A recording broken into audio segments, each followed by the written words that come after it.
નમસ્કાર મિત્રો, વિડીયોમાં તમારું હાર્દિક સ્વાગત છે. તો મિત્રો, બનાસકાંઠામાં વધારે વરસાદ વરસવાથી પૂર જેવી સ્થિતિ સર્જાઈ હતી. તો મિત્રો, મોરીખા ગામમાં આખું ગામ પાણીમાં છે. તો મિત્રો, તે ગેનીબેન આવીને મુલાકાત લીધી હતી. તો વિડીયો પૂરું જોઈને ચેનલ સબસ્ક્રાઈબ કરો. કે ગેનીબેન આટલા પાણીમાં નિરીક્ષણ કરવા માટે પહોંચ્યા. મોટામાં મોટી વાત તો એ જ છે સાહેબ, કે આટલા પાણીની અંદર જો નેતા આવીને જો આટલા પાણીની અંદર નિરીક્ષણ કરતા હોય તો હું નેતા નથી સમજતો, એમને સેવક સમજુ છું સાહેબ. કે જો આટલા પાણીની અંદર જો નિરીક્ષણ કરવા માટે જાતે જો નેતા આવતા હોય ને તો હું એમને નેતા નથી સમજતો, હું એમને સેવક સમજુ છું સાહેબ.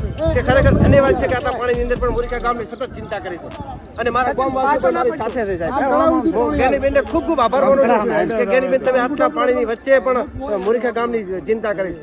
પણ એક મારી એટલી નર્મ વિનંતી છે કે મારા ગામની અંદર કેસ્ટુલ હોય, પાક નિષ્ફળ હોય, જમીન ધોવાણ હોય, મકાન હોય કે એવી સહાય તમે અપાવજો. મહેરબાની કરીને મારી સરપંચ તરીકે કેટલી વિનંતી છે.